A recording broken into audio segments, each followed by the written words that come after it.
but I think some of that's attributable to, you know, the newness and that integration, and hopefully that's something that we clean up. But I think the answer is pretty simple. We got to take care of the ball and get good shots so that we can defend on the other end. And we've got a new group out there that, you know, that interacts differently. I know you mentioned some of this from the game on Sunday in Cleveland, but as far as transition defense is concerned, first couple games of the year, the numbers were pretty rough, and yeah. you addressed that. It seems like since then, until the Cleveland game, it improved. What have you seen on film about that aspect and, you know, getting back, basically? Yeah, I mean, it goes to, you know, the number of possessions where we have to play it.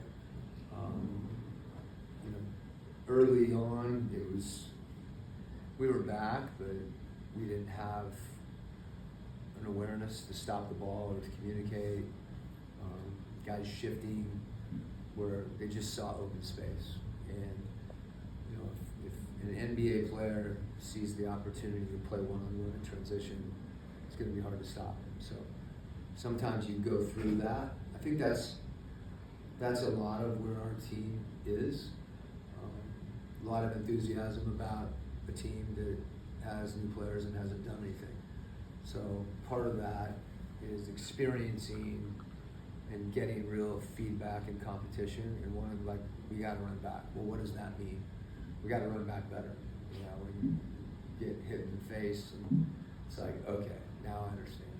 And I think that's been a constant, and we've needed that, and I think we're going through it again right now, just trying to find out, you know, what your identity is, and if that can be a constant, that's great. We can check that box and focus on a few other things, but you're right, it's been better, and it's been a point of emphasis, and our guys have done a better job.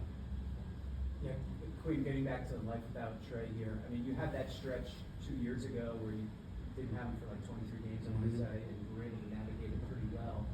The roster's a little different now, but are there things you can take from that translate over, or is this like almost entirely different because of the roster?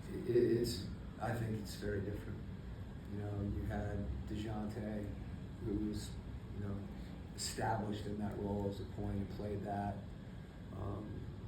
You had DeAndre Hunter, you had Bogey, you had guys that, you know, they'd gotten buckets. You know, they created offense on their own. You had veteran guys for the most part in those situations, and now we have some vets, but they're